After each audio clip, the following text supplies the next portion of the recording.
की क्लास में हम लोगों ने काफ़ी सारी चीज़ें जानी थी जुडिशरी के बारे में, ठीक है, जिसमें हम लोगों ने ये जाना कि जुडिशरी होता क्या है, इसका मीनिंग हम लोगों ने जाना। और साथ में आज की जो क्लास है बच्चों, उसमें हम लोग बात करेंगे कि जुडिशरी हमारी कंट्री की अगर हम लोग बच्चों बात करें तो जुडिशरी के कितने लेवल हम लोगों को देखने को मिलते हैं। तो हमारी, जैसे कि आपको पता है कि कंट्री एक डेमोक्रेटिक कंट्री है और एक बहुत ही बड़ी कंट्री है। तो हम लोग ये इमेजिन कर सकते हैं कि मान लीजिए अगर हमारी कंट्री में एक ही कोर्ट होता, और आपको पता है कि कोर्ट के अंदर कितने सारे केसेस बच्चों एक साथ कोर्ट में देखने को मिलते हैं। ऐसी कंडीशन के अंदर ये पॉसिबल नहीं है बच्चों कि एक ही कोर्ट पूरे देश के, पूरी कंट्री के सारे लोगों के जितने भी केसेस आते हैं उन सबको सॉल्व करें। आज भी आप देखिए बच्चों कि लाखों केस आज भी हमारे कोर्ट के अंदर पेंडिंग पड़े रहते हैं। तो इस तरह की प्रॉब्लम को सॉल्व करने के लिए और जुडिशरी से जुड़े हुए जो बर्डन है, जो इसका काम है जुडिशरी का, उसको कम करने के लिए हमारी कंट्री के अंदर जुडिशरी के सिस्टम को 3 लेवल पर डिवाइड किया गया है, ठीक है। तो बच्चों आज की जो हम लोगों की क्लास है उसमें हम लोग बात करेंगे कि ये जुडिशरी के 3 लेवल्स कौन से हैं। 3 लेवल पर अलग अलग बच्चों कोर्ट काम करते हैं, है ना, और हर कोर्ट का अपना अपना एक क्राइटेरिया डिसाइड किया गया है और उसी क्राइटेरिया में रहते हुए हर कोर्ट अपना काम करता है। जैसे आप देखिए बच्चों, आप स्कूल का ही एग्जाम्पल ले लीजिए। एक बहुत बड़ी स्कूल को चलाने के लिए कई सारे लोग होते हैं जो पूरे सिस्टम को मैनेज करते हैं। जैसे आप देखें, सबसे लोअर लेवल पर आते हैं टीचर्स, जिनका काम होता है क्लास में पढ़ाना। फिर आप देखिए उसे अपर लेवल पर आते हैं जो कोऑर्डिनेटर्स होते हैं, जिनका काम होता है बाकी पूरी स्कूल को मैनेज करना। इससे ऊपर लेवल पर हम देखते हैं कि वाइस प्रिंसिपल, है ना, और सबसे हाईएस्ट अथॉरिटी होती है प्रिंसिपल की, और प्रिंसिपल से भी ऊपर होता है मैनेजमेंट। तो हम लोग देखते हैं कि किसी भी सिस्टम को बच्चों कई सारे लेवल में क्यों बांटा जाता है, ताकि सिस्टम को सही से चलाया जा सके, हर काम को एक अच्छे तरीके से कंप्लीट किया जा सके। इसी तरह से बच्चों हमारी कंट्री के अंदर भी जुडिशियल सिस्टम को सही तरीके से चलाने के लिए कई सारे लेवल में जुडिशरी को सब डिवाइड किया गया है। जैसा कि आप लोग देखेंगे, हम लोग बात करेंगे कि आप लोगों को ऑलरेडी पता भी है कि अगर हम जुडिशरी की बात करें तो हमारे कंट्री का जो सुप्रीम कोर्ट है, जिसका हेड क्वार्टर दिल्ली है, ठीक है, उसके बाद में आप लोग देखेंगे हर स्टेट का अपना एक हाई कोर्ट होता है। जैसे अगर हम लोग बात करें राजस्थान की, तो जो राजस्थान का हाई कोर्ट है वो है जोधपुर के अंदर, ठीक है। और इसी के अलावा हर हाई कोर्ट के अंडर में भी हर तहसील और डिस्ट्रिक्ट लेवल पर, विलेज लेवल पर कई सारे छोटे छोटे कोर्ट होते हैं जिनको सब ऑर्डिनेट कोर्ट कहते हैं। तो बच्चों हमारा जो आज का टॉपिक है वो इसी चीज से रिलेटेड है, जिसमें हम कोर्ट के जो लेवल्स हैं उसके बारे में डिस्कस करेंगे। जैसा कि बच्चों आप लोग बोर्ड पर देख ही रहे हैं कि what is the structure of the court in India. India में हम लोगों की कंट्री में कोर्ट का क्या स्ट्रक्चर है वो हम लोग यहाँ जानेंगे। तो सबसे पहले देखते हैं बच्चों, हमारी कंट्री के अंदर कोर्ट जो है वो 3 लेवल पर देखने को मिलते हैं। तो ध्यान रखें कि इंडिया के अंदर कोर्ट का जो सिस्टम है वो कितने लेवल पर काम करता है बच्चों, तो 3 लेवल पर काम करता है, ठीक है। उसमें से जो सबसे टॉप लेवल है, जो सबसे हाईएस्ट लेवल है, वहां पर जो सबसे बड़ा कोर्ट है उसे हम कहते हैं सुप्रीम कोर्ट। तो सुप्रीम कोर्ट जो है हमारी कंट्री का सबसे हाईएस्ट कोर्ट माना जाता है, सबसे टॉप लेवल पर आता है, ठीक है। अब ये सुप्रीम कोर्ट आप सबको पता है, इसका हेडक्वार्टर है, इसका जो मेन जो हमारा सुप्रीम कोर्ट है वो दिल्ली के अंदर है, न्यू दिल्ली के अंदर, ठीक है। तो सुप्रीम कोर्ट अगर आपसे पूछा जाए कि हमारी कंट्री का सुप्रीम कोर्ट कहाँ है बच्चों, तो आपका आंसर क्या होगा, न्यू दिल्ली के अंदर। अब देखिए बच्चों, ये जो सुप्रीम कोर्ट होता है, इस सुप्रीम कोर्ट का एक चीफ जस्टिस होता है, ठीक है, जो इस कोर्ट को प्रिसाइड करता है। तो ये कह सकते हैं कि सुप्रीम कोर्ट का एक हेड होता है, जो सबसे हेड जस्टिस होता है, सबसे मेन जो जज होता है उसे क्या कहते हैं, चीफ जस्टिस कहते हैं, ठीक है, of the India. Decision of supreme court are binded on all other courts in India. और बच्चों इसी के साथ में सुप्रीम कोर्ट का जो भी फैसला होता है वो इंडिया के बाकी सारे कोर्ट के ऊपर लागू होता है। तो आप ये बात जरूर समझें कि सुप्रीम कोर्ट जो भी फैसला देती है उसके अगेंस्ट में कोई दूसरा कोर्ट फैसला नहीं कर सकता। और मान लीजिए कि लोअर लेवल के अंदर हाई कोर्ट और सब ऑर्डिनेट कोर्ट फैसला दिया है और अगर सुप्रीम कोर्ट उसके अगेंस्ट में उस फैसले को कैंसिल करके नया फैसला देगी तो वो हाई कोर्ट को और सबऑर्डिनेट कोर्ट को मानना पड़ता है। तो इस तरह से हमारी कंट्री में जो भी फैसला सुप्रीम कोर्ट देती है वो फाइनल डिसीजन माना जाता है और सुप्रीम कोर्ट के अगेंस्ट में जाकर बच्चों कोई भी कोर्ट जो है वो काम नहीं कर सकता। ठीक है, अब देखिए सुप्रीम कोर्ट के बाद में इससे लोअर लेवल पर बच्चों आता है वो है अपने high court. High court lower level पर आता है सुप्रीम कोर्ट के बाद में और हाई कोर्ट क्या है तो सुप्रीम कोर्ट से लोअर लेवल पर बे कोर्ट जिसमें हर स्टेट के लिए अपना एक हाई कोर्ट होता है। कल बच्चों मैंने बात की थी, आपको बताया भी था कि हमारी कंट्री के अंदर टोटल 24 हाई कोर्ट है। हर स्टेट का अपना अपना एक हाई कोर्ट होता है और स्टेट के अंदर हाईएस्ट जो कोर्ट होता है वो हाई कोर्ट को ही माना जाता है। कहने का मतलब हाई कोर्ट के अंदर जो भी डिसीजन दिए जाते हैं उसके अगेंस्ट में कोई भी लोअर कोर्ट काम नहीं कर सकता। ठीक है, तो देखिए बच्चों highest court of the state high court क्या होता है तो हाई कोर्ट जो है बच्चों वो हर स्टेट का अपना एक हाईएस्ट कोर्ट होता है। ठीक है, जिसमें सारे डिसीजन सारे डिस्प्यूट सॉल्व किए जाते हैं। ठीक है, इसके अलावा देखें थर्ड लेवल की अगर बच्चों हम लोग बात करें तो थर्ड लेवल पर आता है सबऑर्डिनेट और द डिस्ट्रिक्ट कोर्ट। क्या आता है सबऑर्डिनेट और डिस्ट्रिक्ट कोर्ट जो सबसे लोअर लेवल पर मिलते हैं। ये छोटे कोर्ट होते हैं बच्चों, आप इस नाम से देख रहे हैं डिस्ट्रिक्ट कोर्ट मतलब आपको पता है हर स्टेट को कई सारे डिस्ट्रिक्ट में और तहसील में बांटा जाता है और इन डिस्ट्रिक्ट और तहसील के लिए भी कुछ छोटे छोटे कोर्ट बनाए गए हैं जिनको डिस्ट्रिक्ट कोर्ट या सबऑर्डिनेट कोर्ट कहते हैं। बच्चों इन डिस्ट्रिक्ट और सबऑर्डिनेट कोर्ट के अंदर लोकल लेवल पर सुनवाई की जाती है केस की। जैसे देखिए जो गांव में रहने वाला इंसान है वो ऐसा तो नहीं है ना कि अपने केस के लिए शहरों में आएगा। ठीक है, तो क्या होता है कि बेसिकली छोटे छोटे डिस्ट्रिक्ट के अंदर और इसी के अलावा तहसील के अंदर रहने वाले लोग जो हैं वो अपने जो डिसीजंस है या अपने जो केस है वो सबसे पहले कहाँ पर हियरिंग होती है, इनकी हियरिंग होती है सबऑर्डिनेट या फिर डिस्ट्रिक्ट कोर्ट के अंदर। ठीक है, एट द डिस्ट्रिक्ट और तहसील लेवल ये जो सबऑर्डिनेट या जो डिस्ट्रिक्ट कोर्ट होते हैं ये तहसील लेवल पर बच्चों काम करते हैं। तो यहाँ पर अभी तक की क्लास में आपने देखा कि जो हमारी कंट्री में जो जुडिशरी सिस्टम है बच्चों वो 3 लेवल पर डिवाइड है। सबसे पहले जो टॉप लेवल है वहाँ पर आता है सुप्रीम कोर्ट जो हमारा न्यू दिल्ली के अंदर है।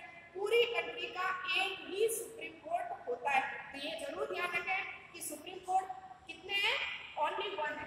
तो सुप्रीम कोर्ट एक ही होता है और आपसे पूछ लिया जाए कि हमारी कंट्री का सुप्रीम कोर्ट कहाँ है बच्चों तो आपका आंसर होगा न्यू दिल्ली के अंदर। सेकेंड आते हैं हम हाई कोर्ट की तरफ। हमारी कंट्री में जितने भी स्टेट है हर स्टेट का अपना अपना एक हाई कोर्ट है, लेकिन बच्चों कुछ ऐसे स्टेट है जिनका एक ही कंबाइंड हाई कोर्ट है। ठीक है, तो इस तरह से हर स्टेट का अपना एक हाई कोर्ट होता है।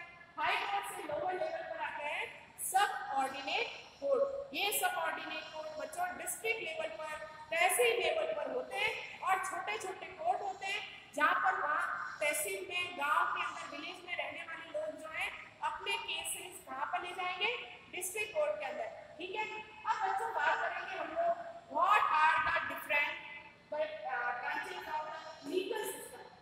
अब बच्चों ये जो कोर्ट है तीनों ही सुप्रीम कोर्ट हाई कोर्ट और सबऑर्डिनेट कोर्ट इन सारे कोर्ट के कुछ लीगल ब्रांचेस होती है। ब्रांचेस का मतलब किस तरह के केस की सुनवाई कहाँ पर होगी या किस तरह के कानून किस तरह की केसेस को लड़ने के लिए बनाए गए हैं। तो बच्चों यहाँ पर देखें कि जो कोर्ट की ब्रांचेस है बच्चों उनको 2 पार्ट में डिवाइड किया गया है। पहला है बच्चों क्रिमिनल लॉ और दूसरा है सिविल लॉ।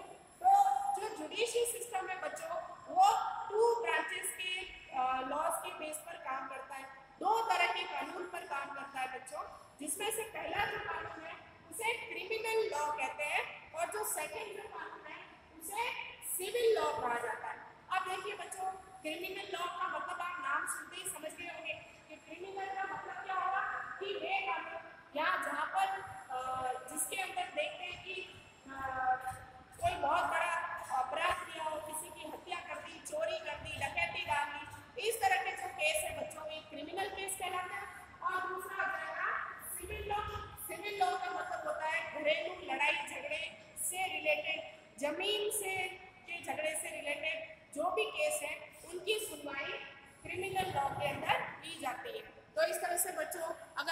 पूछा जाए कि लॉज जो है इनकी लीगल सिस्टम की डिफरेंट ब्रांचेस कौन सी है बच्चों, तो ध्यान रखें लीगल सिस्टम की कई सारी ब्रांचेस हैं, जिसमें से एक है क्रिमिनल लॉ और एक होता है सिविल लॉ।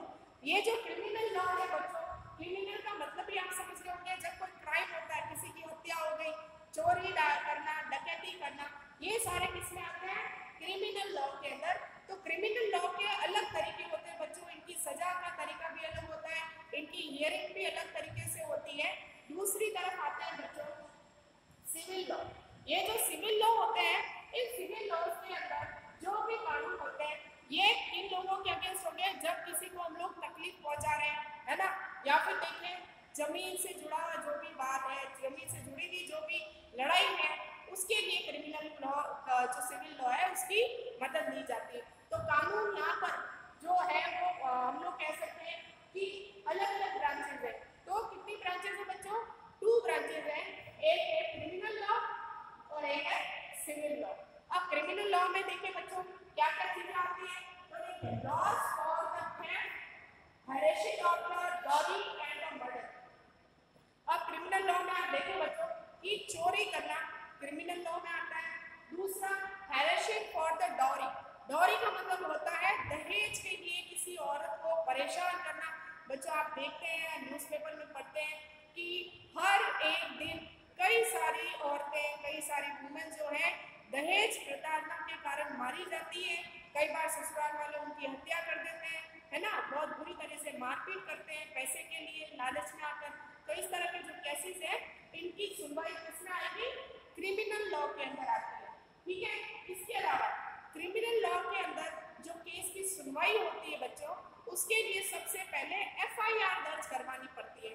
अब एफआईआर का फुल फॉर्म क्या होता है, तो देखिए एफआईआर का मतलब होता है फर्स्ट इंफॉर्मेशन रिपोर्ट। जब कहीं पर कोई अपराध होता है, कोई गुनाह होता है, तो हम जाकर जब पुलिस स्टेशन में कोई शिकायत दर्ज करवाते हैं, है ना, तो उस शिकायत को एफआईआर कहा जाता है।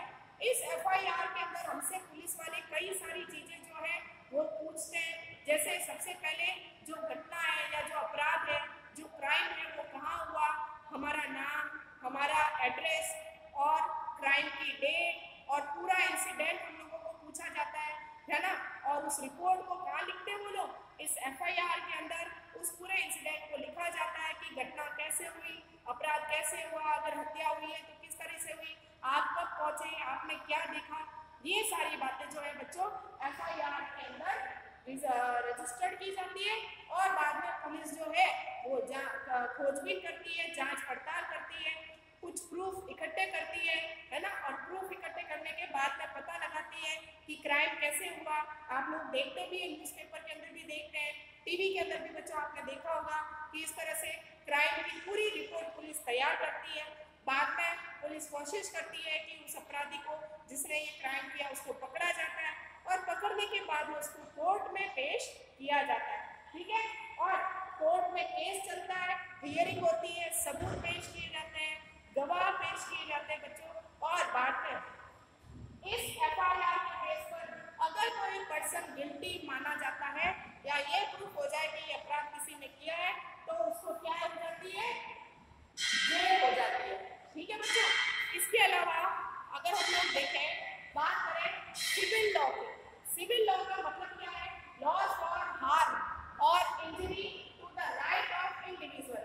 जब हमसे हमारे अधिकार छीने जाते हैं, हम लोग बात कर चुके हैं बच्चों राइट्स ऑफ इंडिविजुअल्स की, जब हमसे हमारे अधिकार छीने जाते हैं या हमें हमारे अधिकारों को नुकसान पहुंचता है, तो उसके लिए जो कानून है उसको क्या कहते हैं, सिविल लॉ कहते हैं। जिसमें आप देखिए बच्चों कि जमीन जायदाद से जुड़े हुए कानून, घरेलू जो झगड़े होते हैं, घरेलू झगड़ों का निपटारा भी सिविल लॉ के अंदर किया जाता है। इसमें यह होता है बच्चों कि हम लोग अपने फंडामेंटल राइट्स के लिए, अपने अधिकारों के लिए सीधे कोर्ट के अंदर जाते हैं और अपना जो केस है वो पेश करते हैं। जबकि क्रिमिनल लॉ के अंदर सबसे पहले हमको क्या करना पड़ता है, एफआईआर दर्ज करवानी पड़ती है, पुलिस स्टेशन में जाना पड़ता है, वहाँ पर पूरी रिपोर्ट हमको देनी पड़ती है, फिर पुलिस वाले छानबीन करते हैं, खोज करते हैं और अपराधी को पकड़ते हैं, फिर उसको कोर्ट में पेश किया जाता है।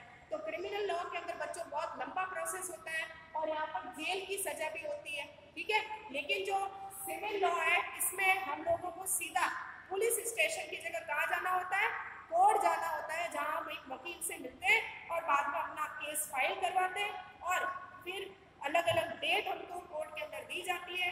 उस अलग डेट के अंदर हम लोगों को कोर्ट में पेश होना पड़ता है और हमारे केस की हियरिंग होती है और जो डिसीजन आता है कोर्ट का बच्चों को हमको मानना पड़ता है। तो इस तरह से ये अलग अलग लॉज की बच्चों ब्रांचेज हो गई जो आपको ध्यान में रखनी है।